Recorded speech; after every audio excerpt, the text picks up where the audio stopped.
Hello students, good morning to you. You have some messages sent to me that the blackboard is not clearly visible. If the blackboard is not clearly visible, then you should listen the video. You can watch the video. During watching, you can able to know that what is written on the blackboard.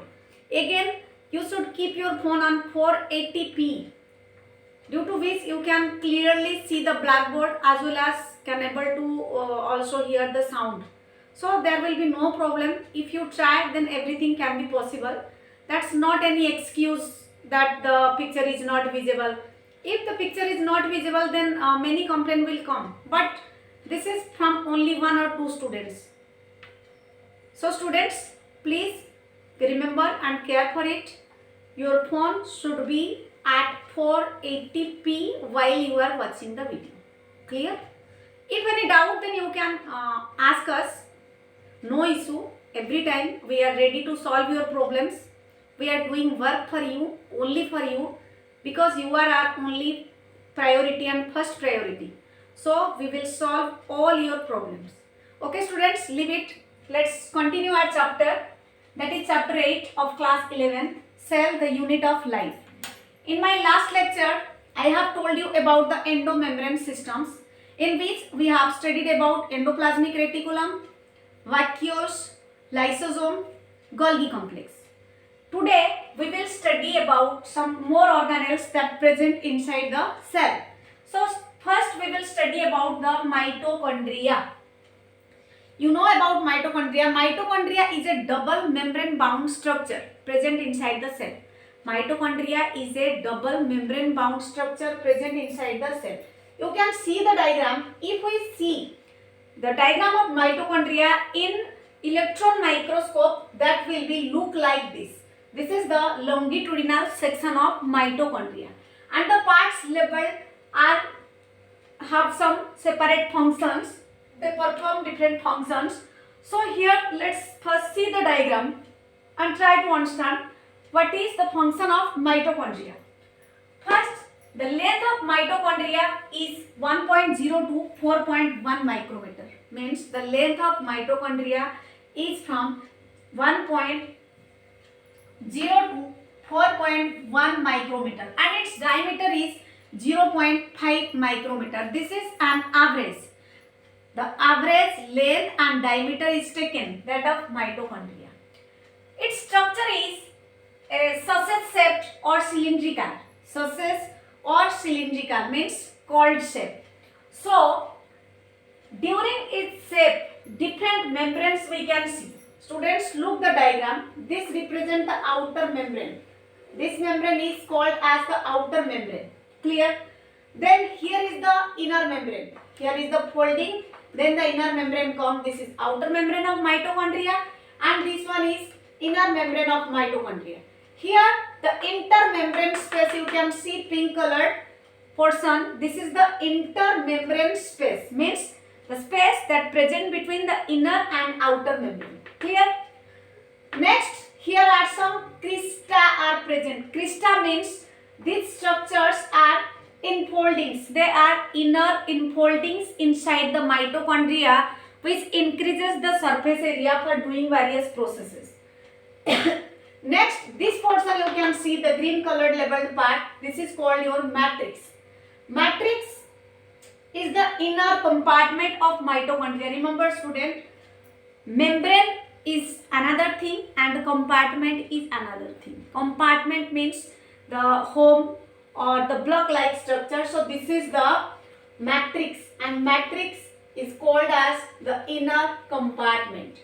It has its own enzymes. Listen, it has its own enzymes, and they are single circular DNA. Means the matrix is the inner compartment. It has own enzyme and it contains the single circular DNA as well as RNA and ribosome also. Clear? Matrix is the inner compartment which contains single circular DNA, RNA and ribosome. Next is we can see here that the mitochondria is divide itself through binary fission. Mitochondria also divide itself as it has some other functions, extra functions other than the other organelles. So it can divide itself by binary fission. Clear, students? Now let's see. They have their own protein synthesis mechanism. Mitochondria, I have told you its length, its diameter, its different parts, how they look like under electron microscope, and what is the function of different parts. Mitochondria is known as the powerhouse of the cell. Mitochondria is known as the powerhouse of the cell. Why? As it stores ATP in it, and ATP is called as the energy currency of the cell. As it stores ATP or energy currency, so it is called powerhouse of the cell. During the need of the cell for doing different functions, it provides energy to different parts. Clear? As I have told you, they have their own protein synthesis mechanism, so they are semi-autonomous. If the question is come, why mitochondria is called semi-autonomous? As it has its own protein synthesis mechanism. It is the powerhouse of cell. Other than this, mitochondria also do some more functions, like aerobic respiration is also takes place in mitochondria. You have studied in class 10th. Aerobic respiration takes place in mitochondria, in which complete oxidation of food occurs. Clear? As well as this also synthesis ATP. Not only stores ATP, but also it also synthesis ATP. So this is all about your mitochondria, that how mitochondria is able to synthesize protein. So here I have told you about the circular DNA, single circular DNA. That circular DNA is used in DNA recombinant technology. In class 12, you will study about biotechnology, in which circular DNA is chosen for making recombinant DNA technology. Means a foreign gene will be, or foreign DNA will be put in the circular DNA, due to which it has the ability to make its multiple copy number. So that DNA is chosen from the mitochondria. Another thing I want to say you here, that the DNA is not only found inside the nucleus but also among the other cell organelles. Mitochondria has its own DNA. Clear? Mitochondria has its own DNA which help in the making recombinant DNA. Means a foreign DNA is joined with the vector DNA. That DNA is collected from the mitochondria. Clear? Next we will study about plastid.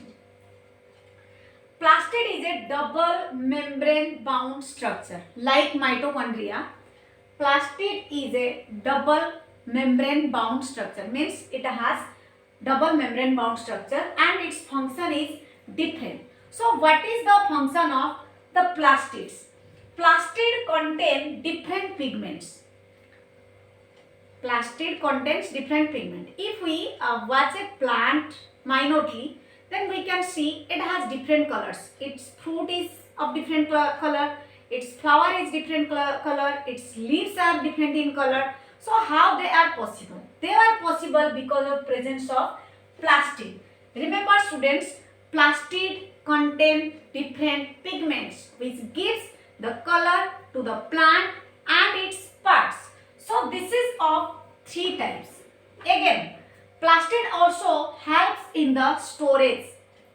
Plastid gives the color as well as helps in storage of food. So it is of three types. One is leucoplast, which is colorless. Another is chromoplast, which is differently colored other than green. And another is chloroplast. So let's start, or let's understand what is leucoplast. Leucoplasts are colorless pigment found in or present in plastid. Their main function is to store. Means these are found in storage organs. So what type of storage? Food storage. So food is either stored in the form of tuber, in the form of fruits, in the form of rhizomes. So they are mostly lacks, or more, they do not want sunlight. So you can say that as they are not getting sunlight, so they are colorless. So they are present in tubers. Tuber means potato. If you see potato, then it is colorless. Then some fruits, rhizomes means roots, sweet potato if we consider sweet potato. So here the three different type of plastid or leucoplast is found which stores food.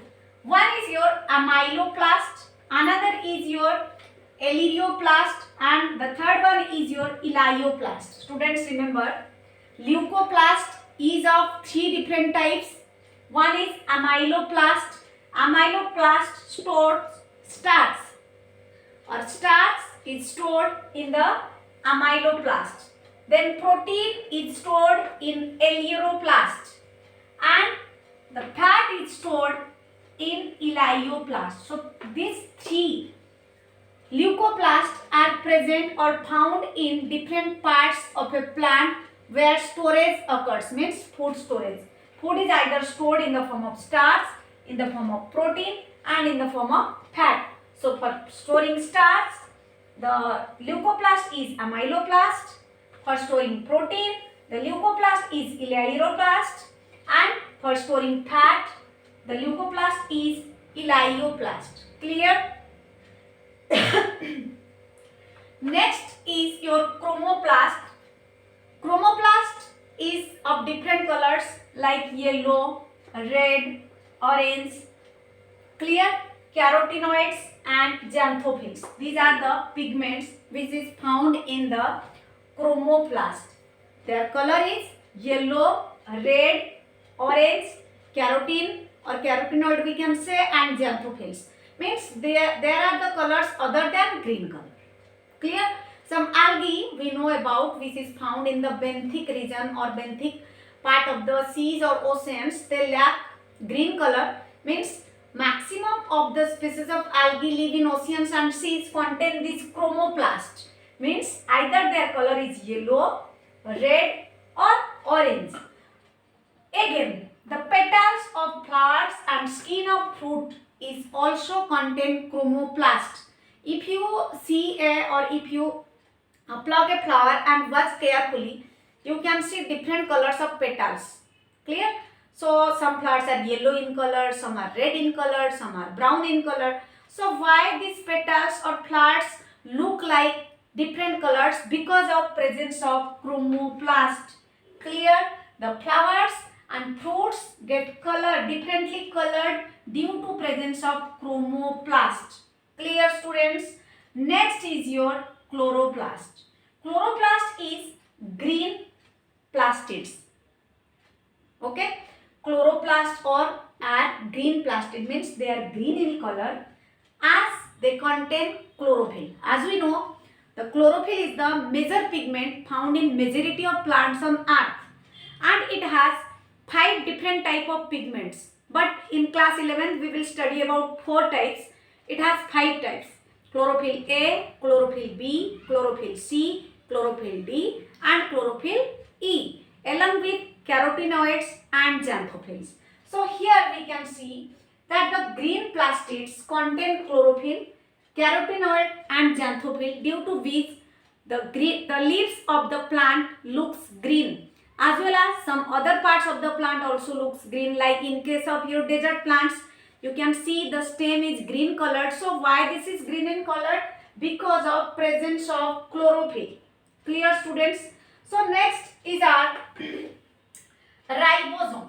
Ribosome is first discovered by Palade. Palade is the scientist in 1953 when shown through electron microscope. As I have told you, electron microscopes have the ability to magnify the image 10 times, 25 times. So through electron microscope, first time ribosome was seen by Palade in 1953. The ribosome is consist of RNA and protein. RNA means ribonucleic acid, and protein. They are combiningly form ribosome, and they have no boundary membrane. Remember, ribosomes have no boundary membrane. Like mitochondria has double membrane bound structure, plastid have double membrane bound structure, but here ribosomes have no membrane bound structure. And the prokaryotic ribosome, I already discussed with you, the prokaryotic ribosome has 70 S. S is the Stradberg unit. I have already told. S denoted, S is the unit and on the name of the scientist Stradberg. That's why the S is called. So eukaryotic ribosome is 80S when 60S and 40S are combined with each other. Again I am telling you, beta, don't get confused here that 60S plus 40S, how it make 80S? Because this is the ribosomal combination to make a 80S unit of eukaryotic ribosome. And here the 70S ribosome is found in prokaryotes and this is formed by the combination of 50S and 30S. Don't think that here 80 and here 100. No. When two different smaller units of ribosome combines, they form a large unit of ribosome. So in eukaryotes, the ribosome is 80S and in prokaryotes, the ribosome is 70S. And how this is formed? The 80S is formed by the combination of 60S plus 40S and 70S is formed by the combination of 50S and 30S. So students, I think you clear your concept about ribosome. Let's see. Ribosome not only attached with endoplasmic reticulum for packaging and synthesis of enzyme and protein, itself gives the site for protein synthesis. That's why we can say that without ribosome, no function can be occur. Here, the mitochondria has also its own ribosome to synthesis protein, as it has other cell organelles, means its personal or separate cell organelles which do functions for itself. That's why ribosome is found all along the cytoplasm of the cell, as well as some particular cell organelles also have ribosome. So ribosome is the most important cell organelle present inside the cell. Clear, students? So here you can see the diagram of a chloroplast. This is the sectional view of chloroplast. We know that the chloroplast contains the chlorophyll pigment due to which it can trap light. Here different structures you can see. This is the outer membrane of the chloroplast. This is the inner membrane of the chloroplast. This is called stroma lamella and this is called thylakoid membrane and this space is called stroma. So their function is of different. When we will study about the photosynthesis in higher plants in chapter 15, we will know some more functions about these organelles. They are present in the chloroplast. So here you can see both the diagrams clear and can label its different parts and can write the functions. So different parts have different functions which I have told you. So students, for today this is all about your cell organelles, mitochondria, plastid and ribosomes.